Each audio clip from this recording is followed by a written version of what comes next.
All right, my dear BIBLEin365 brothers and sisters, we have arrived.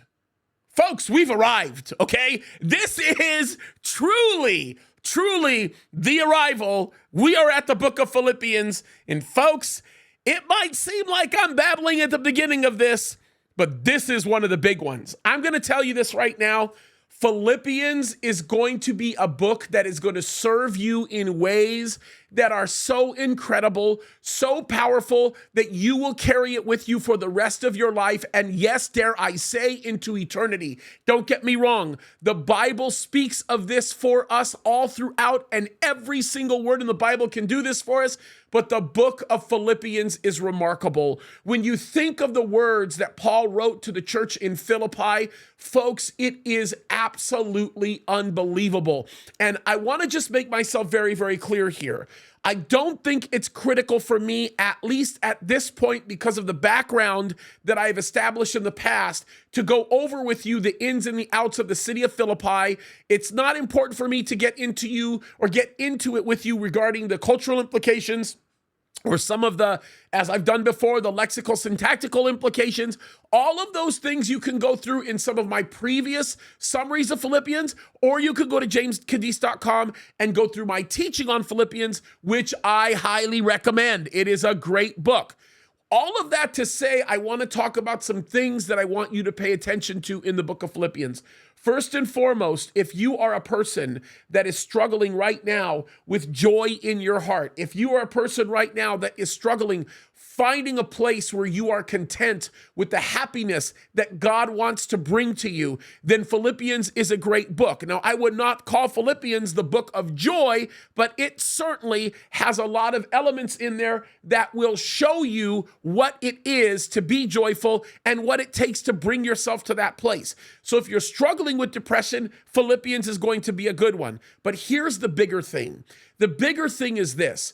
If you feel like you've been walking with the Lord for a long time, but you've never really gotten to that next step. As a matter of fact, I know for a fact that many of you right now are actually going through BIBLEin365 because you've been walking with the Lord for a very, very long time, but you're looking for that next step. You're looking for that edge. You're looking for that opportunity that you can walk into to just know the word a little bit better. Philippians is the book to do it. Folks, look. If I were to give you a summary of the book of Philippians, I will just tell you this. It is all about understanding the mind of Christ, the mindset of Christ. And there is so much that you can learn from this. If you want to understand what the unmitigated gospel looks and feels like, you get it from chapter 1. If you want to understand the mind of Christ at its very core, you get it in chapter 2. If you want to understand what the ultimate joy and reward is, you get it in chapter 3, because the discussion of heaven is remarkable, and it's one that is spectacularly important for us as we grow in our walk with the Lord. And if you really truly want to understand what it means to remain joyful in difficult circumstances, then of course you go to chapter 4. I love chapter 4, by the way, because the Apostle Paul really expresses what it means to have this subject of joy mastered in his heart. He actually says this in verse 13 of chapter 4. He says, I can do all things through Christ who strengthens me. And what he says before that verse and what he says after that verse is remarkable. And it is something that is so important, especially when he tells us to rejoice, especially when he tells us to be people who take seriously all that God has given us, the provision that he's provided for us, and learning to walk in a way where you are content because you know that what God is giving you is more than anything you could possibly imagine or hope for. But folks, let me just go right back to chapter 2 of Philippians, because chapter 2 does so much for us. Number one, it gives us confidence in the deity of Jesus Christ. It gives us confidence in knowing that the God that we worship is an amazing God who teaches us so much about how he wants us to live and how he wants us to walk. But more importantly than that, let me just explain this, because this is really critical. Philippians chapter 2 and all of the chapters that surround it will teach you how to think. What do I mean when I say that? Because it gives us insight as into what God's mind is. It teaches us how God looks at things, And it shows us the way that we can obtain that very same mindset.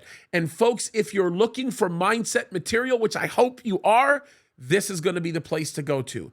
Do not, I'm going to tell you this right now, do not minimize this book.